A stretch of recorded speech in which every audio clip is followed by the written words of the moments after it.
सियो सपना सहित समाज भरत जन नाथ दियो ताप तनता। हे प्राणनाथ, आज रात्रि को मैंने बड़ा ही भयानक स्वप्न देखा है। भैया भरत और सभी अयोध्यावासी वन की ओर आ रहे हैं और माताओं को कुछ अचूक वेश में देखा है और पिताजी को पृथ्वी पे लेटे हुए देखा है। यहाँ जब ऐसे स्वप्न श्रवण किए हैं राघवेंद्र सरकार ने, तो राघवेंद्र सरकार कहने लगे और सोच में पड़ गए। सुन सिय सपन भरे जल लोचन भय सोच सोच विमोचन। लखन सपन कह नीक न होई कठिन कुचा सुनाई को। जो सीता ने स्वप्न देखा है वह स्वप्न अच्छा नहीं है। लग रहा है कोई अवसर आने वाला है। यहाँ ऐसा विचार कर ही रहे थे, लेकिन उसी समय एक आए से कहा बहोरी सैन संग चतुरंग न तोरी सैन संग चतुरंग न तोरी। राम जी की जय हो। कहिए। हे राम जी, अयोध्या की तरफ से आपके भाई भरतलाल चतुरंगनी सेना को लेकर के आ रहे हैं। उनकी सेना ने, उनके हाथी घोड़ों ने हमारी सब फसल नष्ट कर दी है, हमारी पूरी खेती उजाड़ के रख दी है। आप उन्हें जाकर के रोकिए, हमारी रक्षा कीजिए आप। ठीक है भाई, आप चिंता नहीं करें, मैं अवश्य जाऊंगा। परंतु ये क्या समाचार सुनने को प्राप्त हुआ है? इस समय इस वन में भाई भरत किस लिए आए हैं? इस बात का न जाने क्या कारण है। बार सोच बस भय सिए रवनो कारण कवनो भरत आगवनो। पता नहीं किस कारण से भाई भरत इस वन में आए हैं। हाँ, राघवेंद्र सरकार को सोच हो गया, लेकिन लखन लाल ने जब यह देखा तो लखन लख्यो प्रभु हृदय थारो कहत समय सा नीत विचारो। बिन पूछे कछु कहूँ गोसाई सेवक समाई न ढीठ ढीठान। हे भगवान, मैं आपसे कुछ कहना चाह रहा हूँ। आप सेवक समझकर मैं आपसे ढिठाई नहीं कर रहा भगवान, परंतु आप मुझे क्षमा कर देना। तुम सर्वज्ञ शिरोमणि स्वामी, तुम सर्वज्ञ शिरोमणि स्वामी। हे सर्वज्ञ, आप तो सब जगह की जानने वाले हो भगवान, परंतु मैं आपसे क्या कहूँ। भरत नीति रट साधु सुजाना प्रभु पद प्रेम सकल जग माना। प्रभु पद प्रेम सकल जग सकल जग जाना। भगवान, भरत भैया तो आपसे अत्यंत प्रेम करते हैं और वह आपके चरणों का गुणगान गाते हैं, परंतु भगवान आज राम पद पाई चले धर्म मर जादू मिटाई। भैया भरत, राम पद पाकर के अपनी मर्यादा को भूल गए हैं भगवान। और फिर क्या था, जब ऐसा हृदय में आया कि भरत जी मर्यादा को भूल गए तो उठ करी जोरी रजाई से मांगा, उठ करी जोरी रजाई से मांगा, मनो वीर से सोवत जागा, बांध बेटा सर कसिकट भाता, साध सरासन सहायक हाथा, आज राम सेवक जस लहा, भरत ही समर सिखावन रहो, भरत ही समर सिखावन रहो। हे भगवान, आप मुझे आज्ञा दें, मैं आज आपके चरणों का दास बनकर और भरत भैया को सब प्रकार से नीति सिखा दूंगा। हे भाई, शीघ्र आज्ञा दे, भाई को अब समझा दूंगा मैं, अन्याय न्याय पर चढ़ता है ये कैसे होने दूंगा मैं। वैसे ही हृदय जल रहा कि कई नाते करतूतों से, क्या दुख है राज छूटने का, पूछे कोई राजपूतों से, इस पर भी संतुष्ट नहीं, सेनाले लड़ने आता है, असहाय समझकर हमको वन में घेरने पकड़ने आता है, पर यह नहीं जानता है कायर, कुछ जीवन है निर्धन में भी, जब घर में एक बड़ा होता तो बड़ा एक है वन में भी।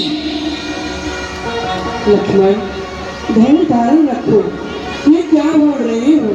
अरे जैसा भी है, भरत आखिर मेरा भाई ही है। भगवान, भाई भाई कैसा भाई, भाई कब था जब निर्मल था, अब है आस्तीन का सांप में जो कभी भुजाओ का बनता, अब पृथ्वी हो जाए खंड खंड, विंध्याचल तिल तिल हो जाए, पृथ्वी हो जाए खंड खंड, विंध्याचल तिल तिल हो जाए, तूफान समुद्र से उठकर आकाश में जाकर टकराए, अब शंकर भी आकर सहाय करे, तो शंकर की ही साक्षी है, मैं रण में उसको मारूंगा जो रघुराई का बैरी है। ऐसा कह करके यहाँ लखनलाल जैसे ही चल पड़े हैं, उसी समय जग में गगन गगन भई बाणी, जग में गगन गगन भई बाणी, होएगा विपुल बखानी, सात प्रताप प्रभाव तुम्हारा, होते सकल समान निहारा, होते सकल जानन हारा।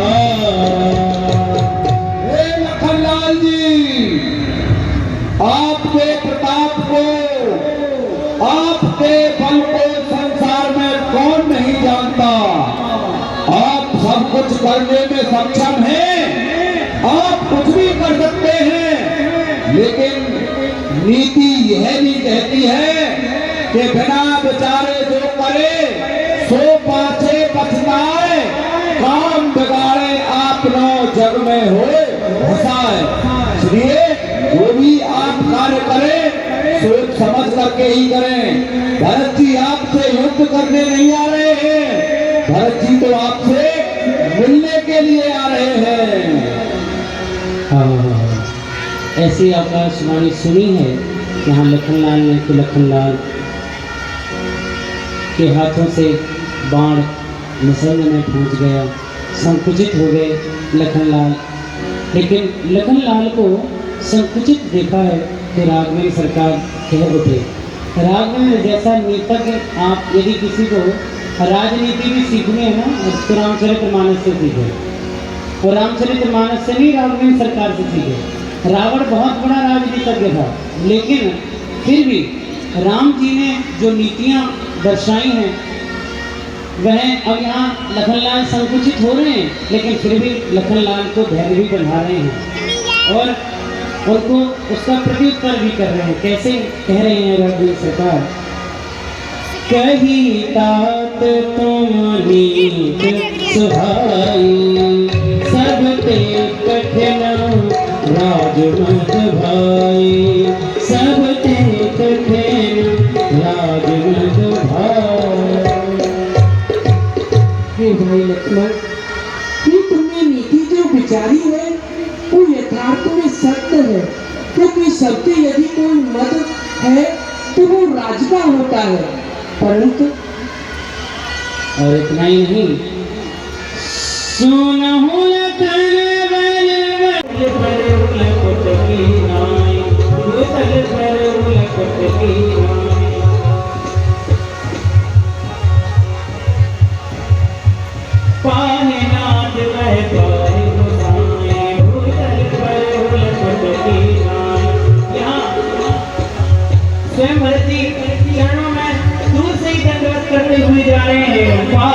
नाथ रह जाए उतल करे हो लकुट की नाई उतल करे हो लकुट की नाई। पीछे से स्वयं शत्रुघ्न लाल जी भरत जी को प्रणाम करते हुए जा रहे हैं। पाहिनाथ के काई बसाई उतल करे लकुट की नाई। देखा तो लखन लाल जी ने इशारा किया रावण सरकार से, प्रभु भैया भरत आपको प्रणाम करते हुए आ रहे हैं। क्या मेरा भाई भरत मुझसे मिलने के लिए आया है? रावण सरकार ने जैसे ही भरत जी को देखा तो राम सुन प्रेम मदीरा कहूँ बट कहूँ निसंग धन तीरा कहूँ बट कहूँ निसंग धन तीरा। बर बस लिए उठाई उर लाए प्राण जान राम भरत की विरल बिसरे सबई अपान बिसरे सबई अपान बिसरे सबई अपान।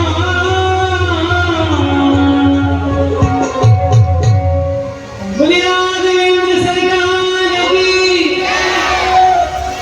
बहुत जोर से जय बोल दी आप लोगों ने। मुझे फिर से कहना पड़ेगा आप लोगों से कि हम थोड़ा धीरे चलें। बोले राघवेंद्र सरकार की। यहाँ गुरुदेव को प्रणाम किया, लेकिन राघवेंद्र सरकार की दृष्टि पड़ी श्वेत वस्त्र धारण किए हुए माताओं पर, तो पूज्य गुरुदेव से पूछने लगे, मैं अपने नेत्रों से क्या देख रहा हूँ? यहाँ माताओं ने श्वेत वस्त्र धारण कर रखे हैं, इस बात का क्या कारण है? मुझे कृपा करके मुझे बतलाओ तो सही। मैं रब कर सुरपुर गवन सुना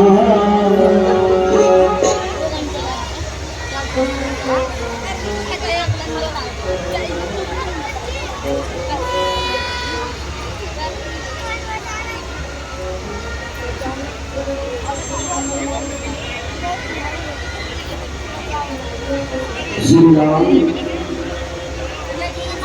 जब आप यहाँ पर आगे बढ़े और सुमंत जब यहाँ से लौट करके गए तो महाराज दशरथ से बताया तो आपके ग्रह में महाराज दशरथ ने अपने प्राणों का परित्याग कर दिया। रब कर सुरपुर गवन सुना सोन रघुनाथ दुसह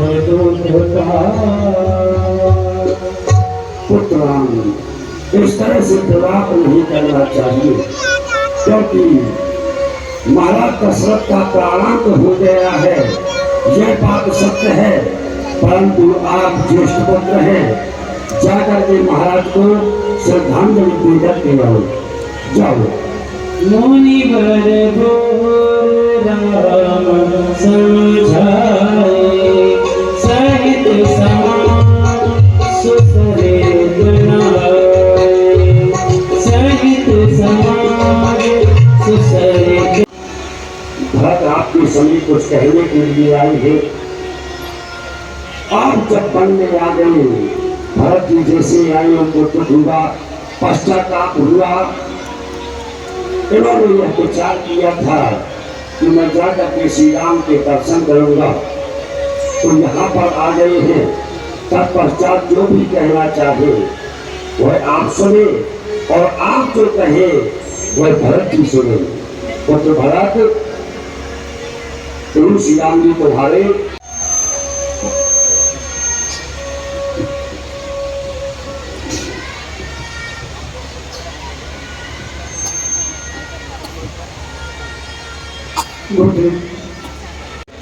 कि मैं प्रभु राम से जो कहने के लिए आया हूँ वह विनती करूँ। हाँ, अवश्य ही करूँगा। गुरुदेव, प्रथम तो मैं अपने भाग्य के लिए कहता हूँ कि ये मुझे कैसा अवसर प्राप्त हुआ है, जो कि मेरे बड़े भाई प्रभु श्री राम के होते हुए इतनी बड़ी सभा में स्वयं बोलना पड़ रहा है। आपकी रीति को तो मैं बचपन से ही जानता हूँ कि आप कितने दयालु हैं। आप मुझ पर कभी भी क्रोध नहीं करते हैं। जब हम बचपन में खेला करते थे तो मैं हार जाया करता था, परंतु प्रभु मुझे हारने पर भी आप मेरे सामने हार कर मेरा मान बढ़ाया करते थे। मैं आपकी रीति को बचपन से जानता हूँ कि आप मुझसे कितना प्रेम करते हैं। परंतु गुरुदेव, मैं आपसे और सारी सभा से एक प्रश्न पूछना अवश्य ही चाहूंगा कि महाराज दशरथ ने मेरी माता कैकेयी से क्या वरदान मांगे थे। वह 2 वरदान थे। पहला वरदान था कि भरत के लिए यहाँ का अयोध्यापुरी का राज्य दिया जाए, और दूसरा वरदान था कि मेरे बेटा राम को 4 वर्ष का वनवास। परंतु गुरुदेव और समस्त सभासदों से पूछता हूँ, जब सबसे पहला वरदान था कि भरत के लिए राज्य दिया जाए, तो पहले आप सब लोग मुझे राज्य देते, पहले वाली प्रतिज्ञा की पूर्ति करते, तब जाकर के कहीं आप वह दूसरी वाली प्रतिज्ञा प्रभु श्री राम के बन जाने वाली प्रतिज्ञा पूरी करते। परंतु आप लोगों ने पहली प्रतिज्ञा को पूरा नहीं किया, दूसरी प्रतिज्ञा को पहले पूर्ण कर दिया।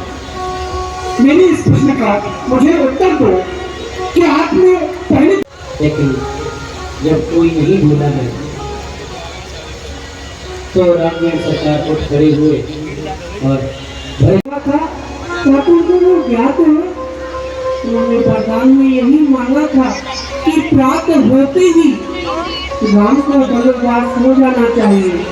यदि राम को वनवास नहीं हुआ तो मैं अपने प्राणों का त्यागन कर दूंगी, और यदि मैंने अपने प्राणों का त्यागन कर दिया तो इस अक्षस का भागी जो है वो राजा होगा। तो क्या भाई भरत, मैं तुमको कभी अक्षस का भागी बनने देता? इसलिए भी माता जी ने जो वरदान दिया था उसको पहले पूर्ण किया। आप धैर्य धारण रखो, और तुम भली प्रकार से जानती हो कि हमारे, मैं तुमको बतलाता हूँ।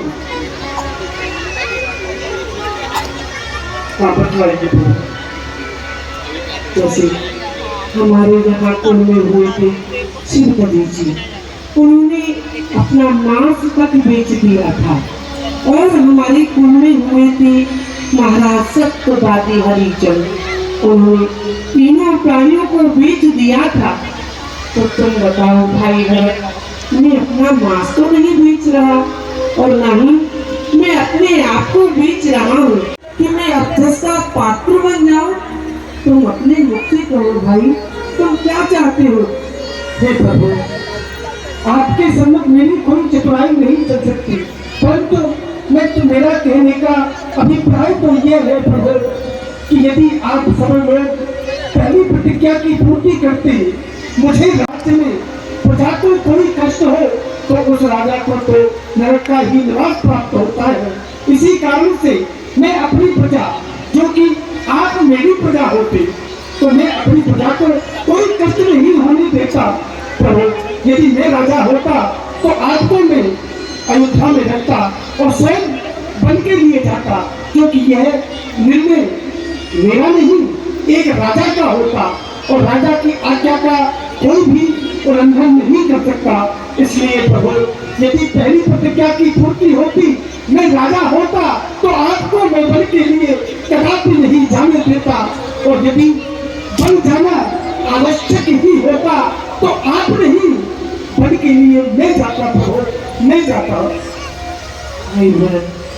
तुम बड़ी प्रकार से जानते हो कि माता जी की आज्ञा दूंगा ये, तुम पाप अनित अधर्म करो, उपदेश यही होगा मेरा, सतधर्म करो सतकर्म करो। माता पिता यदि बुरे आज्ञा त्यागी जाए तो अधर्म कहता है। जब बात अधर्म होते हैं तो कर्मशील क्या काम करे? तो भाई तुमको यही प्रिय कि भाई राम अधर्म करे? ये तुम भली प्रकार से जानते मैं समय पर पहुंच जाऊंगा। ठीक है प्रभु, लाओ मुझे अभिनंद दीजिए। प्रभु